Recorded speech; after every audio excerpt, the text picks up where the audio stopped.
오늘 우리가 묵상할 말씀은 고린도후서 2장 14절에서 16절의 말씀입니다. 신약성경 288페이지 고린도후서 2장 14절부터 16절 말씀 제가 봉독합니다.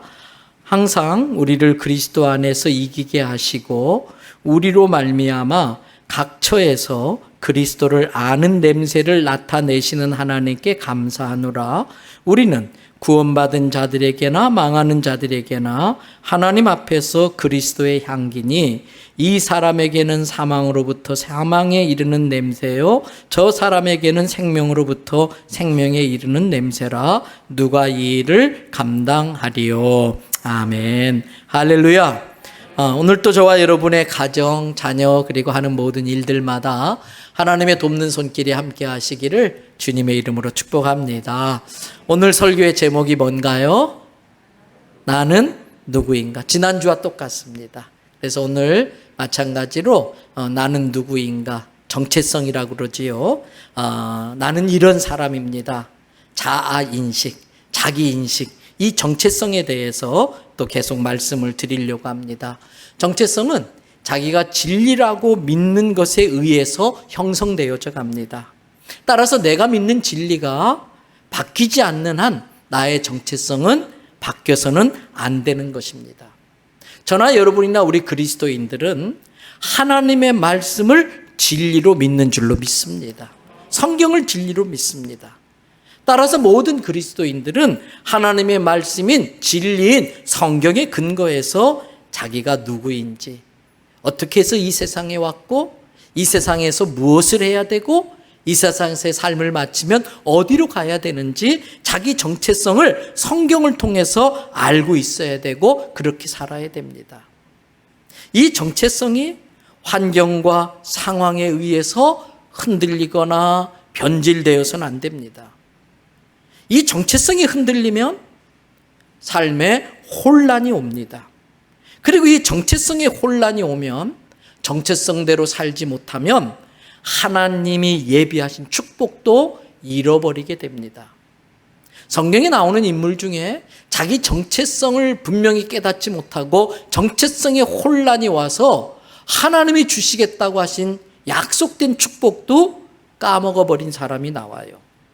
그 대표적인 인물이 이삭의 첫째 아들 에서입니다. 여러분, 에서는 이삭의 장남입니다. 우리나라도 그렇습니다만 이스라엘 민족들에게 장남의 위치는 대단합니다.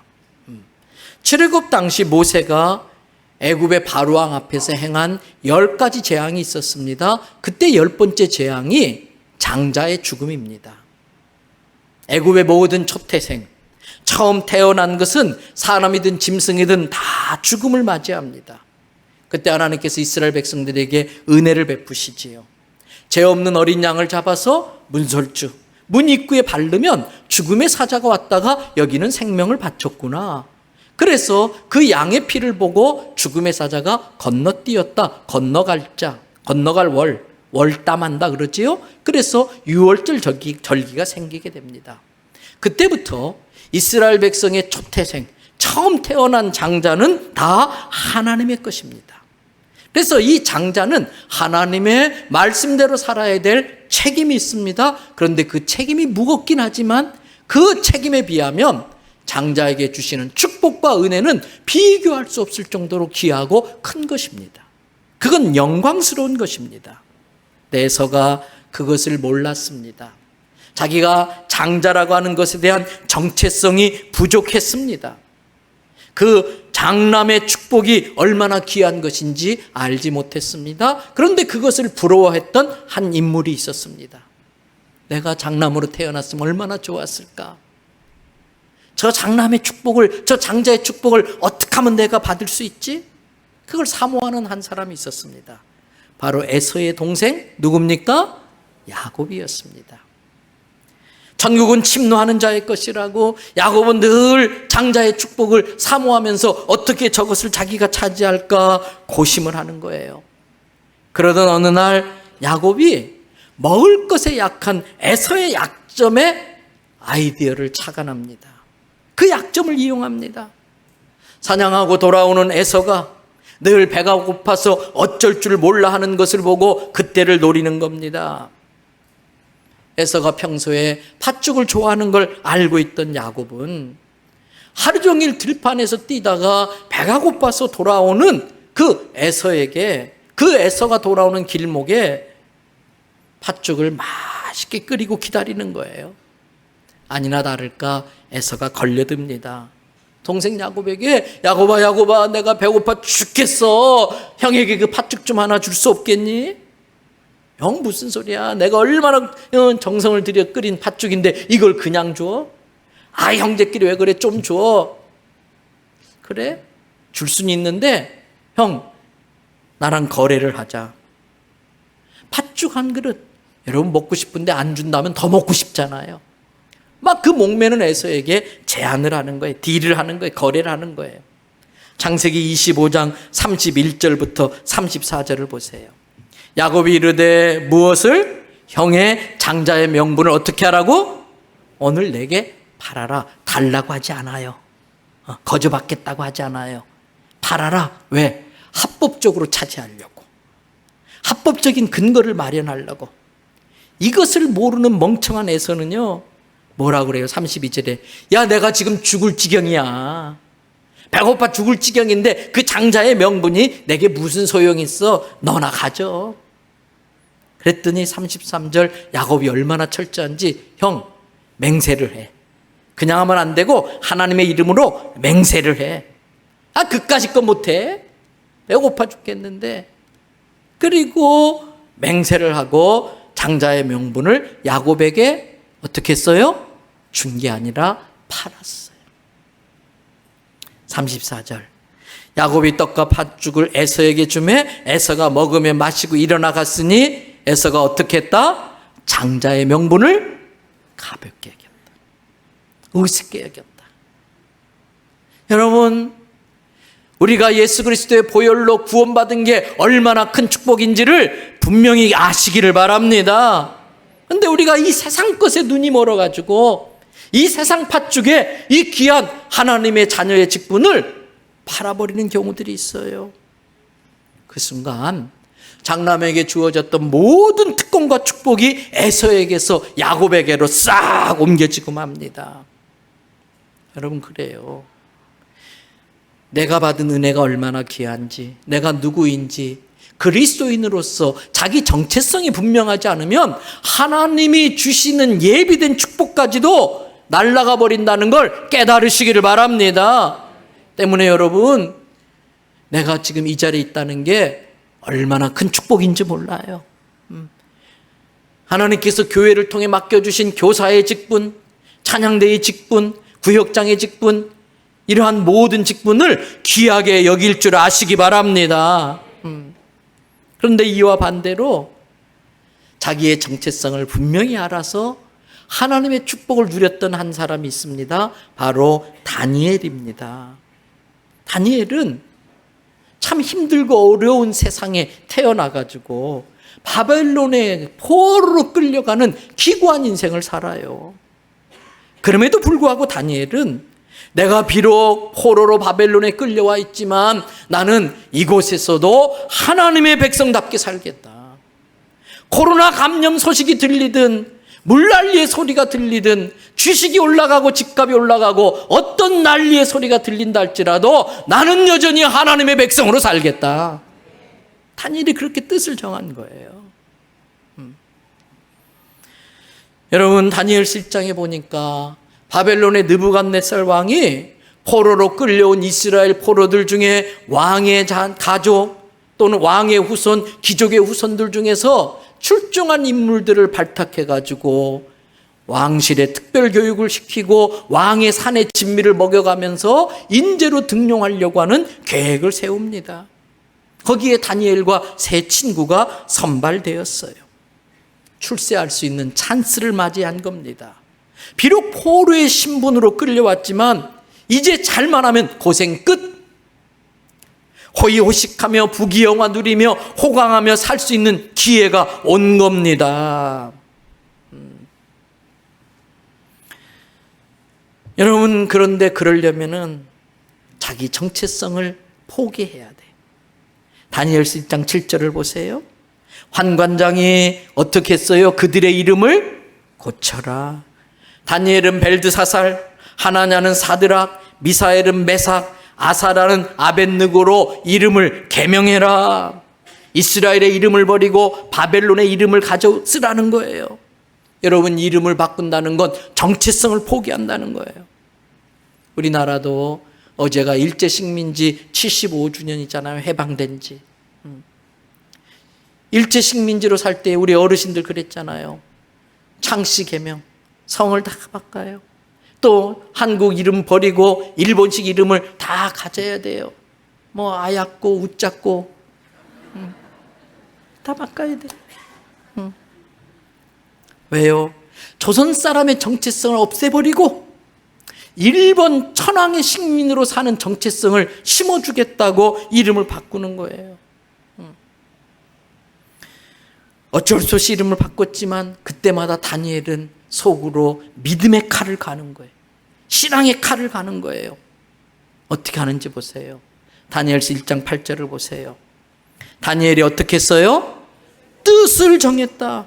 어떤 뜻? 왕이 주는 산의 진미 음식과 그가 주는 포도주로 자기를 더럽히지 않기로 결심을 하고, 환관장, 그 프로젝트의 책임자한테 가서 부탁을 하는 거예요. 나는 하나님 믿는 사람입니다. 내가 하나님 앞에 이렇게 살기로 결심한 사람입니다. 나시린으로서 포도주를 입에 대지로 않기로 약속했습니다. 좀 도와주십시오. 여러분, 한관장 입장에서 볼 때 어쭈? 이 자식 봐라. 포로 주제에 지 분수를 몰라 까불고 있어. 이게 오냐오냐 했더니 이럴 수 있어요. 어명을 어기는 일입니다. 있을 수 없는 일입니다.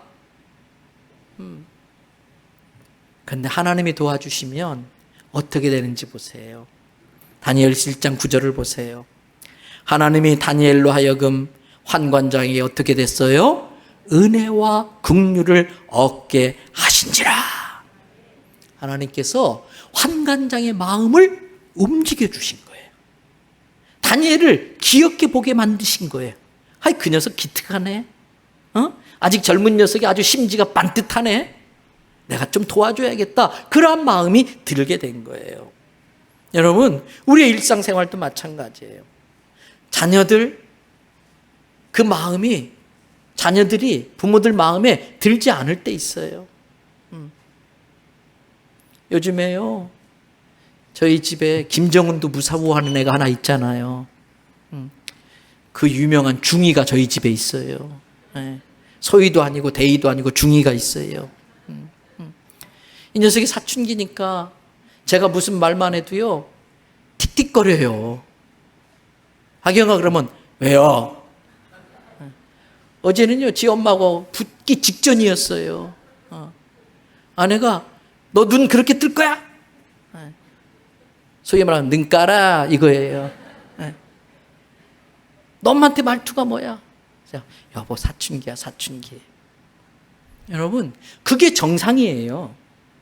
중인데 어머니 부르셨어요? 이게 비정상이에요. 근데 그걸 보는 부모는 속이 터지잖아요.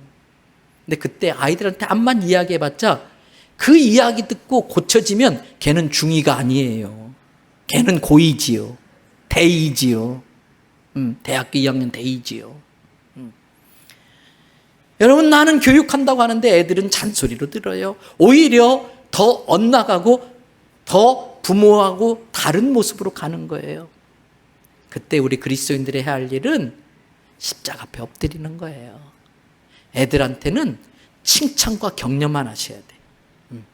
말로 고쳐지면 그것처럼 쉬운 게 어디 있겠어요. 잘한다, 잘한다. 그리고 때가 되면 다 하나님이 알아서 하셔요. 사람의 마음을 주관하신 하나님 앞에 자녀들을 붙잡아 달라고 기도부터 하시기를 바랍니다. 여러분, 사업상 거래처에 나갈 때도 새벽 기도하고 가셔야 돼요. 중요한 결정을 할 때에 그날은 특별 새벽 기도 하셔야 돼. 금식 기도 하셔야 돼. 하나님, 계약 당사자의 그 상대의 마음을 주관하여 주시옵소서. 그에게 긍정적인 마음 갖게 해주시고 선한 생각하게 해주시고 저에 대해서 호감을 갖게 해주십시오. 기도하고 나가는 거예요. 여러분, 다니엘이 그렇게 하나님께 뜻대로 살겠다고 했더니 하나님께서 도와주셔서 환관장의 마음을 바꿔주셨어요. 그리고 정한 기간이 다 찼습니다. 이제 느부갓네살 왕 앞에서 면접을 하게 돼 있어요. 내놓으라고 하는 인재들이 쫙 모여들어서 한 명씩 면담을 하는데 한번 보십시오. 다니엘서 1장 17절에서 20절. 하나님이 이 네 소년에게 무엇을 주셨다? 학문을 주셨다. 또 어떻게 하셨다? 모든 서적을 깨닫게 하시고. 또 무엇을 주셔요? 지혜를 주셨다. 게다가 다니엘은 모든 환상과 꿈도 깨달았더라. 이 세상의 학문으로 통달할 수 없는 영적 세계의 진리를 터득하게 됐다는 거예요. 이 차원의 세계가 아니라 4차원의 세계를 다 볼 수 있게 해줬다는 거예요. 저는 저와 여러분의 자녀들에게도 하나님께서 이러한 학문의 지식과 지혜를 주기를 축복합니다. 책을 읽을 때마다 진리를 터득하게 되기를 축복합니다. 무엇보다도 우리 아이들이 영적 세계를 터득하게 되길 바랍니다. 그리고 이제 18절에 보십시오. 환관장이 그들을 느부갓네살 앞에 데리고 갑니다. 19절, 왕이 그들과 말하여 봄에 면접하는 거예요. 그런데 무리 중에 다니엘과 하나냐와 미사엘과 아사라 같은 자가 있다 없다? 없다. 바벨론 최고로 출중한 인재들이 모여들었음에도 불구하고 이 다니엘과 그 친구들과 비교할 수 있는 사람이 없다는 거예요. 급이 다르다는 거예요. 급이 다르다는 거예요. 얼마나 다른지 보세요. 20절 다 같이 읽어봅니다. 왕이 그들에게 모든 일을 묻는 중에 그 지혜와 총명이 온 나라 박수와 술객보다 10배나 나은 줄을 아니라. 왕이 몇 마디 해보니까, 몇 개 질문해보니까 이 바벨론에 내노라는 박사들 다 모아놓고 그들한테 물어본 것과 비교가 안 될 정도로 10배나 더 똑똑하더라 이거예요. 누가 도와주시니까? 하나님이 도와주시니까. 여러분, 아주 수년 전에 차영 집회할 때 저의 사랑하는 친구 토론토의 허천의 목사가 와서 집회한 적이 있어요. 근데 이 친구가 캐나다 토론토 대학에서 한국 사람 중에, 아니 전체 사람 중에 최단기 박사학위를 받았잖아요. 4년 만에 박사학위를 받았어요. 이건 엄청난 거예요. 토론토 대학이 세계 10대 대학 중에 하나 들어가는데. 근데 그 친구가 간증 중에 그랬어요. 대학교 다닐 때 저보다 공부 못했거든요. 또 열받을라, 또 캐나다에서. 근데 이 친구가 하나님께, 하나님 내 뇌를 열어가지고 저한테 다시 한번 청소해 주시고 여기에 지혜를 주세요. 그 정도로 기도한 거예요. 그런데요, 그렇게 하고 기도하는데 막 지식이 정리가 되고 책 읽는 것마다 머리에 쏙쏙 들어오는데 그 4년 만에 그 어려운 박사학위를 땄잖아요. 하나님이 도와주시면 되는 거예요. 저와 여러분에게, 우리 자녀들에게 그러한 은혜가 임하기를 축복합니다. 이처럼 어떤 상황과 환경 속에서도 자기가 누구인지 정체성을 분명히 하고 다니엘처럼 하나님의 뜻대로 살려고 하면 하나님이 다니엘을 지키시고 도와준 것처럼 우리와 우리 자녀를 지키시고 도와줄 줄을 믿습니다. 그래서 여러분, 이 정체성이 이렇게 중요한 거예요. 나는 누구인가? 지난 주일에 3가지로 말씀드렸어요. 다시 한번 말씀드립니다. 받아십시다. 나는 하나님의 피조물이다. 지금 모든 세상 사람들이 자기가 제일인 줄 알고 있어요. 자기가 제일 잘났고 자기가 제일 똑똑하고 자기가 항상 옳다고 자기 뜻대로 해야 된다고 온 세상 사람들이 그렇게 주장하고 있어요. 한마디로 모두가 하나님이 되려고 몸부림치는 세상에서 우리가 살고 있습니다. 그러다 보니까 서로 자기가 옳다고 하니까 충돌이 일어날 수밖에 없고 혼란이 일어날 수밖에 없어요. 이 혼돈과 혼란의 세상 속에서 우리가 분명히 해야 될 것은 나는 하나님의 피조물이라는 것을 먼저 아는 겁니다. 그래서 하나님께서 내게 생명을 주셨고 나를 창조하셨는데 거기에는 나를 창조하신 하나님의 뜻이 있다. 이 마이크도 이 마이크를 만든 사람의 뜻이 있는 것처럼, 목적이 있는 것처럼 나를 창조하실 때 하나님께서 나를 창조하신 뜻이 있다는 걸 믿으시기 바랍니다. 이게 창조신앙이에요. 그리고 그 하나님의 창조의 뜻대로 사는 게 제일 잘 사는 인생이에요. 이 마이크요, 참 길어가지고요, 이거 꼬부라졌는데 이거 뽑아가지고 등 긁는 데 쓰면 참 좋을 것 같아. 이게 몇백만 원짜리 마이크인데 이걸 등 긁는 데 쓰면 이건 모욕이에요. 우리의 인생은 몇백만 원짜리 마이크와 비교할 수 없는 엄청난 존귀한 자들인 줄로 믿습니다. 근데 하나님의 자녀가 남의 등이나 긁고 있으면 되겠어요? 하나님이 창조하신 목적대로 사는 게 제일 잘 사는 거예요. 그 목적이 뭘까? 이사야 43장 7절 말씀을 보십시다. 다 같이 읽어봅니다. 내 이름으로 불려지는 모든 자 곧 내가 내 영광을 위하여 창조한 자를 오게 하라. 그를 내가 지었고 그를 내가 만들었느니라. 할렐루야.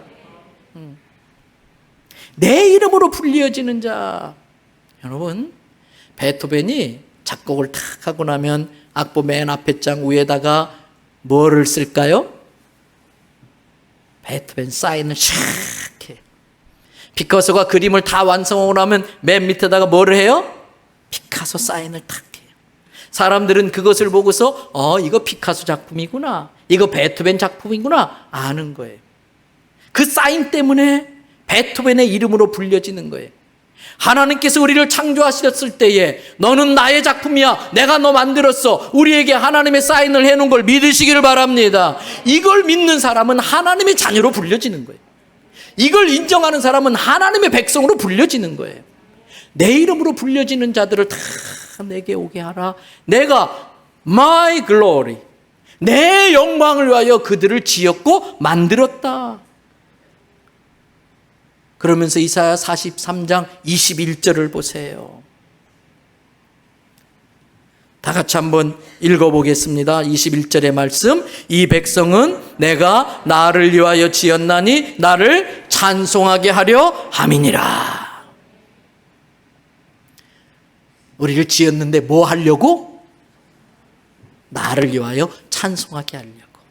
그래서 인생의 제일의 목적, 우리가 사는 이유, 우리가 존재하는 이유, 하나님의 영광을 찬양하기 위함이에요. 지금은 우리 후문에 꽃이 좀 시들었는데 이 한 주 동안 백합화가 막 피어났는데 강대상에 죽은 백합화 많이 봤어요. 목 잘린 백합화 많이 봤어요. 여기다 목 잘라놓은 백합화가 있었잖아.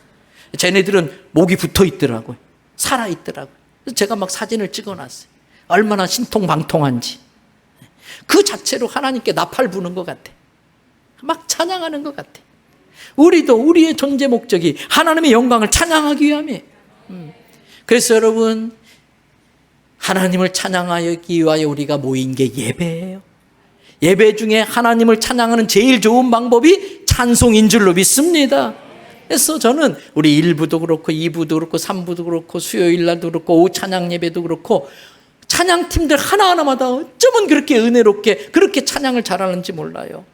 그 중에서도 제가 볼 때는 3부가 제일 잘하는 것 같아. 이모 여인이라고 있어요. 여러분, 얼마나 감사한지.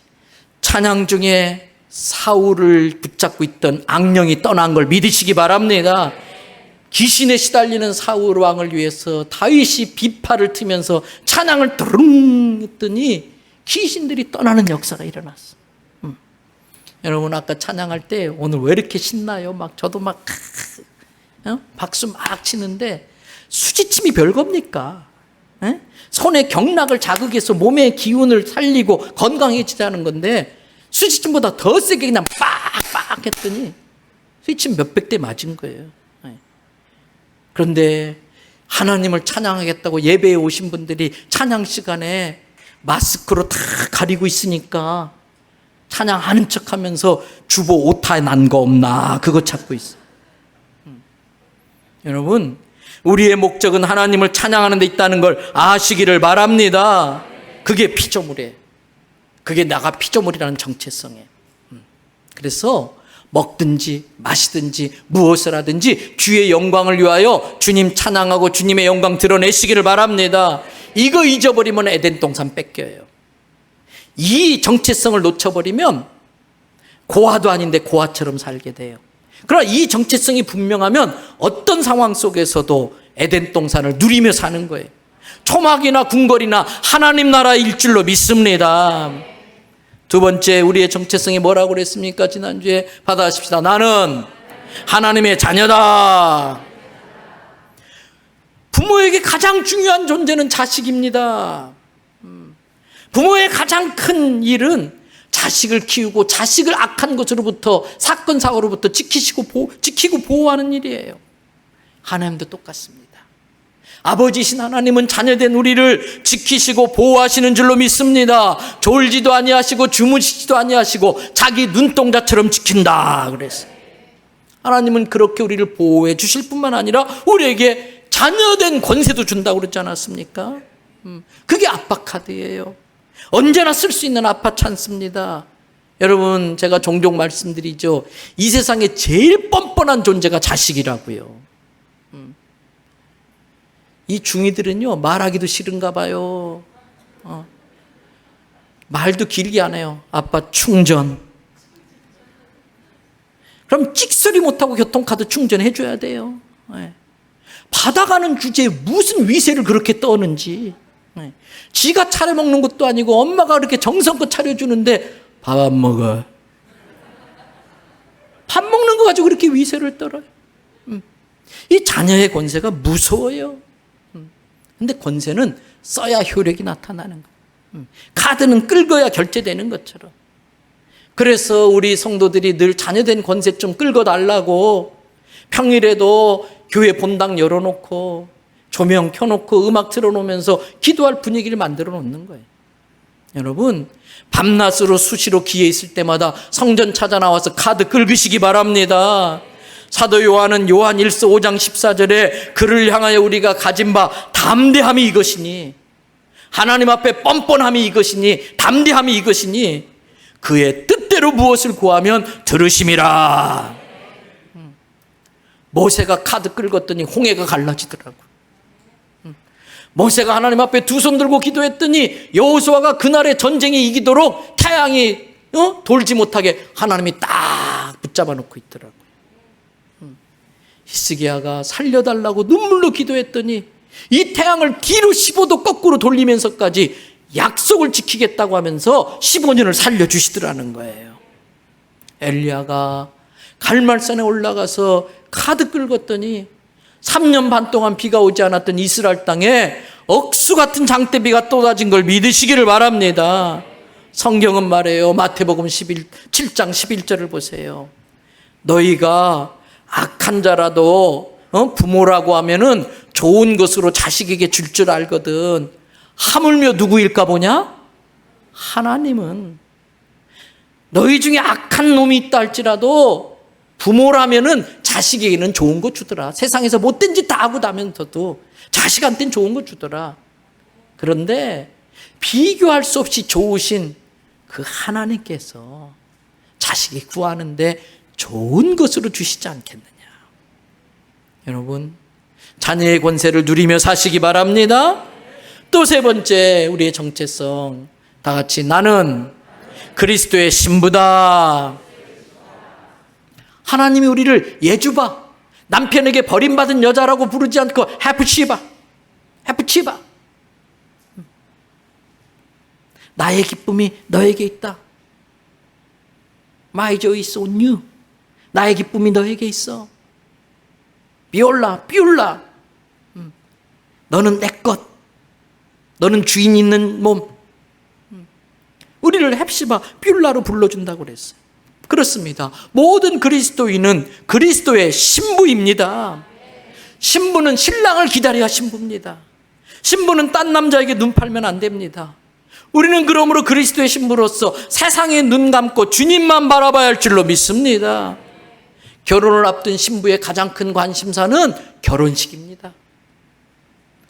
신랑을 맞이하는 그날입니다. 우리의 모든 관심사는 이 세상 끝날 다시 오실 예수님 오는 그날에 맞추어줘야 됩니다. 신부의 모든 관심사는 사랑하는 남편과 신랑과 함께 꾸미게 될 신혼살림에 관심이 있는 거예요. 우리도 똑같습니다. 우리의 관심사는 예수님이 돼야 돼요. 우리의 관심사는 예수님과 함께하는 삶이 돼야 돼요. 여러분, 어른들이 그러잖아요. 오래 살다 보면 부부는 어떻게 된다? 생판 처음 듣는 이야기예요. 오래 같이 살다 보면 부부는 어떻게 된다? 서로 닮는다. 말투도 닮고 식성도 닮고 습관도 닮고, 그런데 놀랍게도요, 나중엔 얼굴도 닮더라고요. 그래서 제 아내가 저렇게 예뻐진 거잖아요. 믿거나 말거나. 예수님 생각하고 예수님 사랑하고 아침에 눈 뜨면서 예수님 손 꼭 붙잡고, 주님 오늘 잠자리에 들 때까지 내 손 놓지 마세요. 이러다 보면 우리는 점점 예수님 닮아가요. 예수님 닮아가요. 여러분, 그 예수님 닮는 삶, 예수님과 함께하는 삶이 성결한 삶이고 거룩한 삶이에요. 바로 이 신부의 삶에서, 예수님과 신랑과 동행하는 이 신부의 삶에서 나는 누구인가? 네 번째 정체성이 나옵니다. 받아십시다. 나는 새로운 피조물이다. 첫 번째 나는 누구인가에 대한 답이 나는 하나님의 피조물이라고 그랬어요. 네 번째 나는 누구인가에 대한 답은 나는 새로운 피조물이다. 새로운의 강조점이 있어요. 무슨 뜻일까? 원래 하나님의 피조물로 하나님의 영광을 위해 지어진 우리들이 한순간 교만에 빠져서 마귀의 거짓말에 속아 자기가 하나님 되려고 하다가 죄로 오염돼 버리고 말았어요. 근데 하나님께서 그런 우리를 불쌍히 여기시고 사람의 몸으로 찾아오셔서 내 대신 죄값을 지불해 주시고 모든 죄를 다 씻겨줬어요. 그래서 예수님을 믿기로 결심한 그 순간 옛날에 나는 죽은 겁니다. 그리고 새로운 피조물로 다시 태어나는 겁니다. 이것을 위해서 우리는 세례라는 예식을 거행합니다. 세례자 교육 시간에 다 배운 내용이지요. 우리 성결교단도 약식 세례, 그 의미가 중요하다 그래서 이 강대상에서 물을 3번 이렇게 끼얹는 약식 세례를 대신하긴 합니다만, 원래 성결교단의 근본적인 그러한 세례에 대한 교리는 침례교회랑 똑같이 침례입니다. 그래서 강이나 바닷가에 가서 완전히 물에 담그는데 그때 적어도 3가지의 영적 의미가 있어요. 첫 번째, 물에 푹 들어가는 순간 내 모든 죄가 예수님의 보혈로 씻겨졌다. 내 모든 죄가 예수님의 피로 빨래되어졌다. 두 번째, 물에 쭉 들어가는 순간 나는 예수님이 십자가에 죽을 때 나도 같이 죽었다. 세 번째, 들어갔다 나오는 순간 그러나 예수님이 사망 권세 깨뜨리고 3일 만에 부활하신 것처럼 예수 생명 능력, 그 부활 능력으로 나도 다시 새 생명으로 새로 태어났다. 그때부터 우리는 옛사람이 아니라 새 사람을 살아야 돼. 갈라디아서 2장 20절 우리가 많이 외우고 있죠. 내가 그리스도와 함께 십자가에 못 박혔나니 그런즉 이제는 내가 산 것이 아니고 내 안에 누가 산다? 그리스도께서 사신 것이다. 이제 내가 육체 가운데 사는 것은 나를 사랑하사 나를 위하여 자기 몸을 십자가에 버리신 그 예수님을 믿는 믿음으로 사는 거예요. 우리는 영적인 새로운 생명을 가지고 믿음으로 그 영의 생명을 사는 거예요. 그러므로 우리는 이제 옛사람을 버리고 새 사람을 살아야 돼. 그런데 아직도 우리 중에는 죽은 시체에 짊어지고 사는 사람이 있어요. 옛사람 버려야 되는데 그걸 버리지 못하고 죽은 시체를 등에 메고 사는 사람이 있어요. 그러다 보니까 시체 썩는 냄새가 나요. 인생이 그 시체 때문에 무거워서 견딜 수가 없어요. 이러한 삶을 사도 바울은 에베소서 4장 22절부터 24절 이렇게 말해요.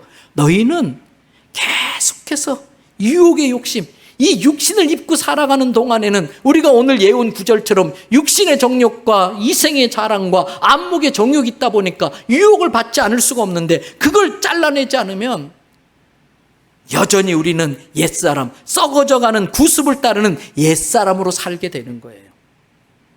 그래서 새 사람을 입는다는 건 그 옛사람을 자꾸 벗어버려야 돼요. 그리고 23절 보세요. 너희의 심령, 마음과 영이 계속해서 신부 되신 예수님을 사모하고 동행하면서 날마다 점점 예수님 닮아가는 거, 이게 심령이 새롭게 되는 거예요. 이게 glorification, 영화를 향해서 sanctification, 성화되어져 가는 거예요. 그래서 그 삶이 뭐냐? 24절 하나님의 말씀을 따라 하나님의 말씀대로 살기로 뜻을 정하고 그렇게 따라 살 때에 우리의 삶은 의와 진리로 거룩함으로 지음받는 새 사람의 삶을 사는 거예요. 하나님의 말씀을 따라 살 때에 의와 진리로 거룩하게 되는 새 사람의 삶은 어떤 삶일까? 사도 바울은 계속해서 에베소서 4장 25절부터 32절에 이렇게 말합니다. 그런즉 구습을 쫓는 옛사람을 벗어버리고 심령을 새롭게 하여 하나님의 뜻을 따라 하나님을 따라 의와 진리로 거룩함을 입는 새 사람을 살게 되었다면 첫째는 거짓을 버려라. 왜? 각각 이웃과 더불어 참된 것을 말해야 되는데 우리는 서로 지체가 된다. 그래서 거짓을 말하는 건 자기를 속이는 것과 마찬가지다. 온갖 이 세상의 온갖 이야기들은 거짓말 천지입니다. 하나님의 말씀에 의해 온갖 것들이 우리를 유혹하고 속이려고 하는 거짓말 천지입니다. 그런데 우리도 그 거짓에서 같이 묻어 살면 안 되는 거예요. 그래서 주님이 주시는 성령으로 분별력을 가지고 참과 진리를 분별하고 거짓을 버려라. 또 26절 새 사람이라는 건 뭘까? 분을 내어도 죄를 짓지 말며. 여러분 화를 낼 수 있어요. 그런데 우리 그리스도인의 삶은 불의에 대한 분노, 의분을 갖고 살아야 되지. 자기의 인간의 정욕 때문에 내 뜻대로 되지 않는 것 때문에 분노하면 안 돼요. 세상 사람들이 화를 내는 중요한 이유 중에 하나가 자기 마음대로 안 되니까 화를 내는 거예요. 남편이 화내는 것도 그런 거고요. 아내가 화내는 것도 그런 거고요. 부모가 화내는 것도 자식이 자기 말 안 들으니까 자기 뜻대로 안 되니까. 근데 우리 그리스도인들은 하나님의 뜻이 이루어지지 않는 의분은 낼지언정 인간의 정욕에 의한 분노에 사로잡히면 안 돼요. 혹시라도 그렇게 분을 낼 수는 있지만 이게 죄까지 연결되면 안 돼요. 어떻게 하면 죄로 연결되느냐? 그걸 품고 있으면 죄가 돼. 자꾸 분을 삭혀야지. 분을 품고 있으면 커집니다. 그래서 뭐라고 그랬어요? 분을 내어도 죄를 짓지 아니하며 죄를 짓지 말며 해가 지도록 분을 품지 마라. 왜? 분을 품고 있으면 27절 누구에게 틈을 주는 거다? 마귀에게 틈을 주는 거예요. 그래서 마귀에게 틈을 주지 않기 위해서 분을 풀어야 돼. 분은 어떻게 푸느냐? 털어버리는 거예요. 분은 어떻게 푸느냐? 용서하면 되는 거예요. 따라합시다. 그럴 수 있지. 따라합시다. 나라면 더 했을 거야. 맞아요? 틀려요? 맞지요. 나라면 더 했을 거예요. 털어버려야 돼. 그리고 28절 도둑질하는 자는 다시 도둑질하지 말고 남의 시간을 도둑질하면 안 돼요. 남의 물질을 도둑질하면 안 돼요. 남의 여자를 도둑질하면 안 돼요. 그리고 돌이켜 이제 바꿔줘야 돼. 달라져야 돼. 가난한 자에게 구제할 수 있도록 자기 손으로 수고하여 선한 일을 하라. 여러분 도움받을 수 있어요. 그러나 항상 도움받으면 안 돼요. 100만 원 버는 사람은 10만 원 버는 사람을 안타깝게 생각하면서 도와줘야 돼. 근데 10만 원 버는 사람이 100만 원 버는 사람이 나 도와주는 거 당연하지 그러고 있으면 안 돼요. 10,000원밖에 못 버는 사람이 있는데 나보다 더 어렵겠지 도와주려 알아야 돼요. 10,000원밖에 못 버는 사람은 1,000원밖에 못 버는 사람이 있구나. 내가 도와줘야지. 돌이켜 가난한 자에게 구제할 수 있도록 자기 손으로 수고하여 선한 일을 해라. 그리고 29절 무릇 더러운 말은 너희 입 밖에 내지도 마라. 음란한 말, 남을 비난하고 조롱하고 비웃고 남을 깎아내리는 말. 기독교는 말씀의 종교인데 그것은 너희 입 밖에도 뻥끗하지 말아라. 그리고 오직 덕을 세우는데 소용되는 대로 선한 말을 하여 듣는 자에게 뭘 끼쳐라? 은혜를 끼쳐라. 어떤 사람하고 이야기하면요 있던 은혜도 까먹어. 근데 어떤 사람하고 이야기하면요 막 은혜 충만, 리차지, 막 충전이 돼. 어떤 사람하고 만나면 방전이 돼버려. 다음에 만나자고 하면은 아이고 손사래를 쳐. 너무 힘들어 방전되니까. 여러분, 충전해주는 사람 되시기를 바랍니다. 근데 방전이 뭐로 되느냐? 말이 너무 많아. 말이 너무 많아. 소용없는 말이 너무 많아. 소용되는 말만 해야 되는데 쓸데없는 말. 소용되는 말이 아닌 것은 쓸데없는 말인데 쓸데없는 말이 너무나 많은 거예요. 그래서 은혜 끼치는 말을 해야 돼. 이게 새로운 삶이에요. 예수 믿고 변화됐다는 건 언어가 달라졌다는 거예요. 말이 달라졌다는 거예요. 그리고 30절, 내가 자꾸 더러운 말을 하면은 내 안에 계신 성령님이 가장 먼저 들어요.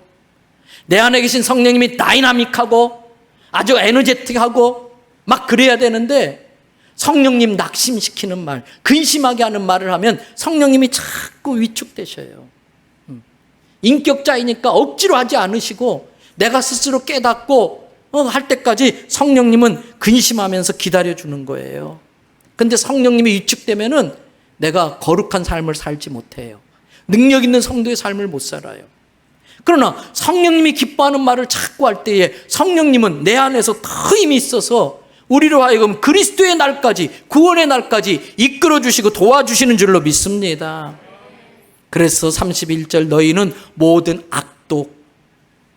여러분, 독을 품고 있으면요, 독을 담고 있는 그릇이 제일 먼저 퍼렇게 돼버리더라고요. 녹그릇에 독을 담아놓으면 그릇이 먼저 퍼렇게 돼요. 내게 독을 품고 있으면 내가 먼저 당해요. 내가 상해요. 그리고 나를 통해서 나가는 독이 누군가를 죽여요. 자꾸 독을 뿜어내면 안 돼요. 그래서 그러잖아요, 어른들이. 독기가 가득하다. 이게 악독이에요. 노함과 분냄과 막 쓸데없이 그냥 막 떠들고, 그리고 막 비방하는 거, 여기에는 그 베이스에 악의가 있어요. 악한 의도가 있어요. 못된 것이 있어요. 그걸 버리는 게 새 사람이에요. 저절로 되는 게 아니에요. 의지적으로 결단하고 고치려고 하는 거예요. 그렇게 노력할 때 성령님이 도와주시는 거예요. 그리고 32절, 친절하게 부드러워야 돼요. 특별히 경상도 분들 좀 부드러워하면 좋겠어요. 밭대고서 사진 찍게. 서울서 온 사람들이 깜짝 놀래요. 목사님, 내가 뭐 잘못했어요? 막 일로 오소. 무서워요. 친절하게. 그리고 불쌍히 여겨야 돼. 불쌍히 여기는 게 뭐예요? 참 안 됐다, 힘들겠다, 그 입장이 되어보는 거예요. 내가 어떻게 도와줄 수는 없을까? 그리고 용서하기를 뭐하라고 그랬어요? 거기 32절 말씀 띄워주세요. 서로 친절하게 하며 불쌍히 여기며, 그 다음 뭐라고 그랬어요? 서로 용서하기를. 서로가 두 번이나 들어갔어요. 내가 하는 대로 돌아오는 거라는 뜻이에요. 나도 용서받을 일이 있다는 거예요. 서로 용서하라는 것은. 우리 모두 다 부족한 사람들이. 그러니까 서로 용서해야 되는 거예요. 그리스도 안에서 너희를 용서함 같이 해라. 여러분, 이것이 예수 믿고 변화된 사람의 모습입니다. 이런 사람들에게는요, 냄새가 나요. 이런 사람들에게 냄새가 나요. 이게 어디서 나는 냄새지? 할 때에 그 냄새를 맡고 쫓아온 사람이, 아, 들깨 볶고 있었구나, 참깨 볶고 있었구나, 참기름 냄새네. 똑같아요. 우리의 냄새를 맡고 따라온 사람이, 아, 이게 무슨 냄새인지 너무 좋아서 궁금했는데 예수 믿는 냄새구나. 예수 믿으면 이렇게 되는구나. 예수 믿으면 이렇게 달라지는구나. 나도 한번 저렇게 달라지면 좋겠다. 여러분, 그래서 이렇게 예수를 진짜 믿으면 옆에 사람들이 먼저 그 냄새를 맡아요. 그리고 그 냄새가 너무 좋아서 그냥 내 뒤를 쫄쫄쫄쫄 따라가지고 교회로 들어오고 예수님 앞에로 나오는 거예요. 그게 오늘 본문 고린도후서 2장 14절 15절 말씀이에요. 다 같이 한번 읽어봅니다. 항상 우리를 그리스도 안에서 이기게 하시고 우리로 말미암아 각처에서 그리스도를 아는 냄새를 나타내시는 하나님께 감사하노라. 우리는 구원받는 자들에게나 망하는 자들에게나 하나님 앞에서 그리스도의 향기니 그랬어. 여러분, 내게서 시체 썩는 냄새가 나면 안 돼. 내 입에서 자꾸 남 죽이는 말하고 부정적인 말, 음란한 말이 나오면 그건 썩은 냄새예요. 그래서 로마서에 우리의 입술은 열린 무덤과 같다. 이스라엘의 무덤이 돌무덤이잖아요. 동굴로 돼 있잖아요. 겉엔 회칠을 해가지고 아주 예쁘게 되어 있는데 그 돌무덤 돌을 뚜껑을 치우는 순간 시체 썩는 냄새가 나. 겉으로는 아주 그럴듯하고 신사같이 차려입고 다니고 예쁘게 명품 걸치고 다니는데 그 속에는 악독이 있고 입을 열면 늘 남을 죽이는 살인하는 말들이 있으면 그 속에 시체 썩는 냄새가 나는 거예요. 예수 믿는 사람은 그래서는 안 돼요. 예수 믿는 사람들에게는 그리스도의 향기가 나야 할 줄로 믿습니다. 이것을 사도 바울은 고린도서 3장에서 또 이렇게 표현해요. 3장 3절 말씀 다 같이 읽어봅니다. 너희는 우리로 말미암아 나타난 그리스도의 편지니 이는 먹으로 쓴 것이 아니요 오직 살아계신 하나님의 영으로 쓴 것이며 또 돌판에 쓴 것이 아니요 오직 육의 마음판에 쓴 것이라.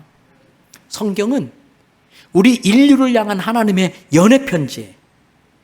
이 성경 안에는 사람들을 향한 하나님의 진한 사랑 고백이 잔뜩 들어있어요. 근데 아직도 사람들이 그 편지를 읽지를 못해요. 왜? 교회 다니지 않는 사람은 성경책 안 봅니다. 거의 대부분이. 교회 다니지 않는 사람은 기독교 방송 안 들어요. 기독교 TV 보지 않습니다. 그래서 그들은 하나님의 사랑을 알 수 있는 방법이 없어요.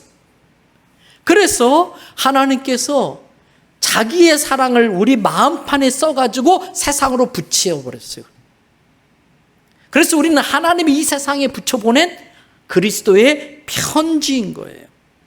이 편지에는 예수님의 보혈이 묻어 있어요. 이 편지에는 구원받지 못한 영혼들에 대한 안타까운 하나님의 눈물이 얼룩져 있어요. 그래서 세상 사람들이 우리를 만나면 예수님의 보혈이 느껴져야 되고 하나님의 사랑의 눈물이 보여져야 되는 거예요. 그런데 그 하나님의 진한 사랑이 나의 교만과 잘못된 행실과 더러운 말들로 다 가리워져 버린 거예요. 회개는 뭐냐? 우리가 예수님을 구세주로 영접할 때 하는 회개도 있습니다만 예수 믿고 난 이후에도 나를 통해 세상에 알려져야 될 하나님의 사랑을 가리고 있는 죄들을 계속해서 씻어내는 기도가 필요한데 그게 거룩함으로 나가는 회개의 기도인 거예요. 여러분, 내 삶에 덮인 때와 죄를 씻어내서 내 삶을 보고 세상 사람들이 하나님의 사랑을 읽을 수 있게 되기를 바랍니다. 예수님의 향기를 맡을 수 있게 되기를 바랍니다. 이것이 성도의 정체성입니다. 말씀 마칩니다. 나는 누구인가? 나는 하나님의 피조물입니다. 하나님이 생명 주셔야 살 수 있는 피조물입니다. 나는 누구인가? 하나님이 지켜주시고 권세를 주신 하나님의 자녀입니다. 나는 누구인가? 하나님의 헤프치바 비울라 그리스도의 신부입니다. 나는 누구인가? 그리스도의 신부답게 옛사람을 벗어버리고 새로운 거룩한 삶을 살아야 되는 새로운 피조물입니다. 그렇게 살 때에 나는 예수의 향기를 온 세상에 피워내는 그리스도의 향기인 것이고, 그렇게 살 때에 나는 내 삶을 통해 하나님을 모르는 사람들이 하나님의 사랑이 이런 거구나, 그 하나님의 사랑과 은혜가 없으면 나는 살 수 없구나, 이것을 깨닫게 하는 하나님의 편지라는 걸 깨달으시기를 바랍니다.